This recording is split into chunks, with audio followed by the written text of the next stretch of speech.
bu ñu waxee les bonnes volontés dañu nekk ci liggéey boo xam ni dañu ko bokk ak ay nit ñoo xam ni yàlla dafa def ñu jàpp ñu te dara taxul gëm liñ doon def comme ni ko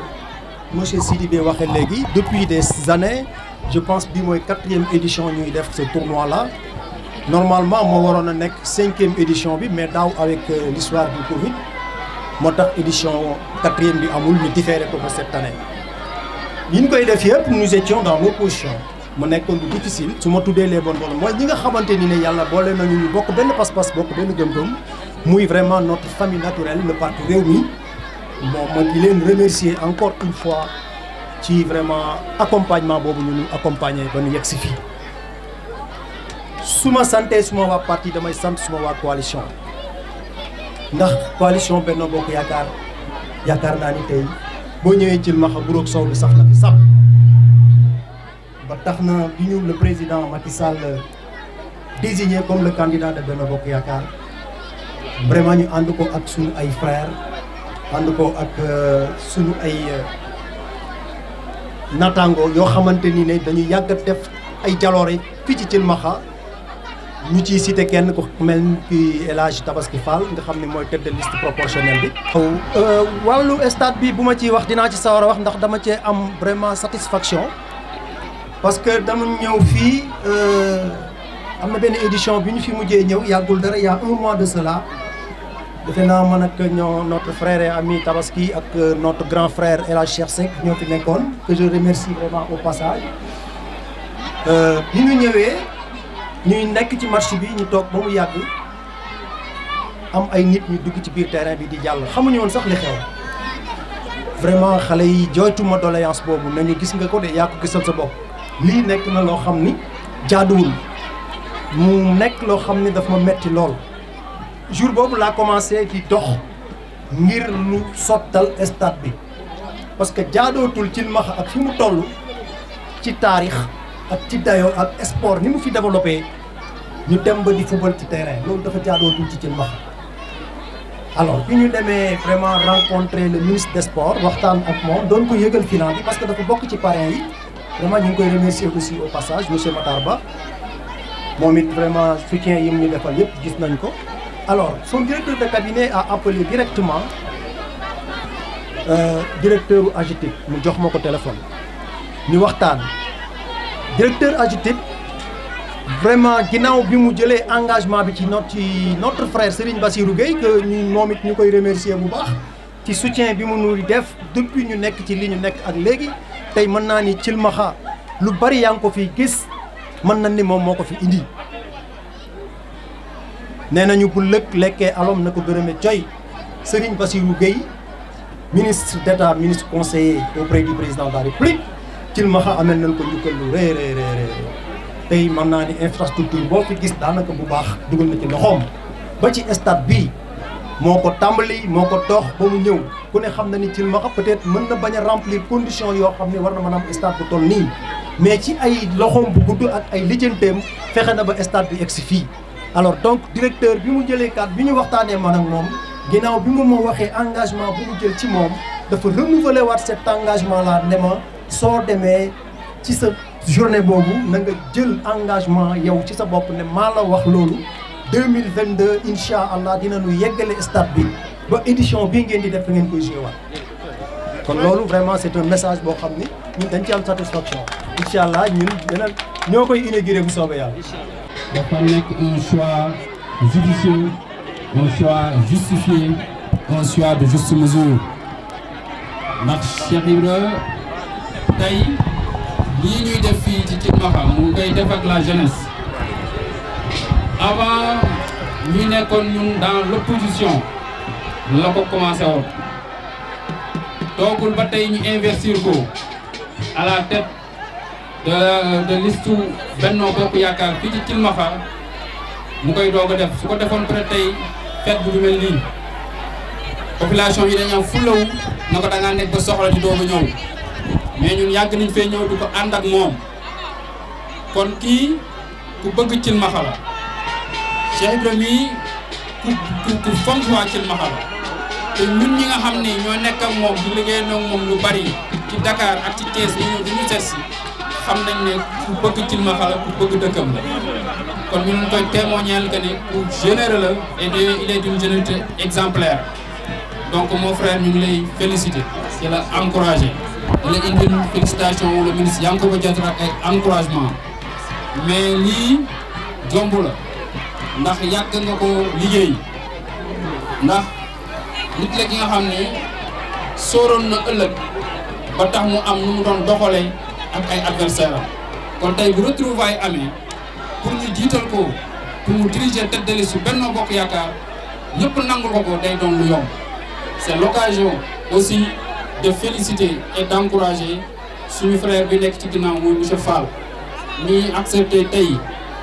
accepté choix bi te kilifaam joxe ko ñu accepté ko loolu tam grandeur la ndax mënoon na defee neen mais moom ñu ngi koy gërëm di ko ziara bu baax a baax te gis naa ne la victoire à Thilmakha de la coalition Benno Bokk Yaakaar est déjà assurée ndax ku gis cette mobilisation exceptionnelle de la jeunesse autour de leur candidat xam ngeen ne mbir mi mat na ba pare da ngeen di dolli rek gën a yaatal ndax mu gën a nekk une victoire écrasante mais xam nañu la victoire est déjà assurée et loolu moom tey certifié ngeen avec cette belle mobilisation de la jeunesse. Je vous remercie. Chers invités, après avoir rendu grâce à Dieu qui nous réunit encore cette année pour célébrer cette journée marquant la fin de cette loi, rendez-vous circonstanciel de toute la jeunesse de Thilmakha, je voudrais remercier les organisateurs qui n'ont ménagé aucun effort pour la réussite de cet événement. Je salue donc tous les responsables, militants et sympathisants, ainsi que les bonnes volontés qui, sans leur engagement et leur disponibilité, nos activités n'auraient pas aujourd'hui ce grand succès. Je vous en remercie du fond du cœur, au nom de tous les responsables et sympathisants de notre coalition et de notre parti. Mes sincères remerciements seront exprimés à toute la commission sportive et à toutes les équipes et ASC pour cette mobilisation. Nous renouvelons ici notre engagement, soutenu par notre ambition d'améliorer les conditions de vie des populations en inspirant un nouvel élan, un nouveau style, une nouvelle approche et une nouvelle démarche. Mesdames et messieurs, notre discours de cette année ne saurait ne pas être un discours de rupture dans la continuité des deux premiers, mais surtout un discours qui vient porter sur les fonds baptismaux une ambition. L'ambition d'un fils de la communauté qui en appelle à l'engagement de toutes et de tous autour de lui pour bâtir un Thilmakha nouveau. Alors, aux bâtisseurs de demain, je vais m'adresser, je veux nommer la jeunesse fer de lance de notre action, donc acteur incontournable du devenir de Thilmakha. Je ne doute point de votre valeur, car aux âmes bien nées, la valeur n'attend point de nombre des années. À cette jeunesse ici présente, pour la solennité de l'événement, je demande avec moi de prendre date avec l'histoire. Ici et maintenant, je m'engage, j'engage du moins notre responsabilité à tous, notre devoir à nous tous, de prendre en charge la transformation de la vie des populations. Cela est possible au vu de toutes les opportunités que nous avons déjà citées dans les éditions précédentes et dont bénéficie notre chère commune. Ici et maintenant, je déclare sur l'honneur, une fois élu, d'achever les travaux de construction du stade aux normes convenables, et cela s'il plaît à Dieu. Je profiterai aussi de la solennité de l'occasion pour tendre la main à toutes les masses laborieuses, paysans et artisans, à toutes les masses estudiantines, élèves et étudiants et à tous les cadres de Thilmakha pour qu'ensemble nous prenons notre destin en main. Nous pouvons le faire et nous devons le faire. Nous avons le courage aussi de le faire. Nous avons aussi la générosité de le faire. Je ne doute pas un seul instant du moins, que ce sentiment nous anime nous tous, ici réunis. Car nous sommes de Thilmakha, Thilmakha des Damel au Teil, Thilmakha des Galmi au Dorobé.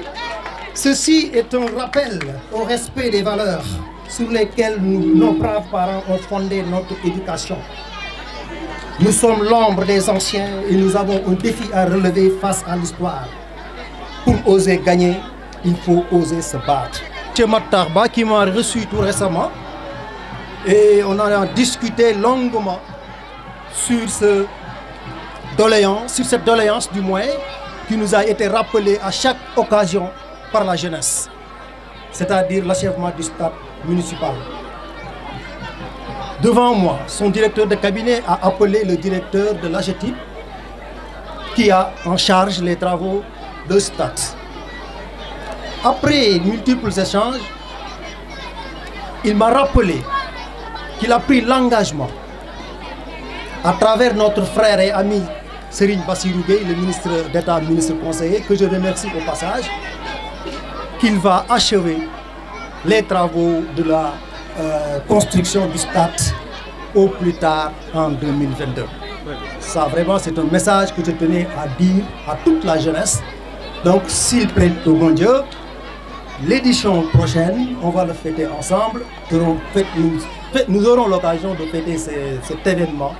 Inch'Allah, en inaugurant le stade municipal de Tilma.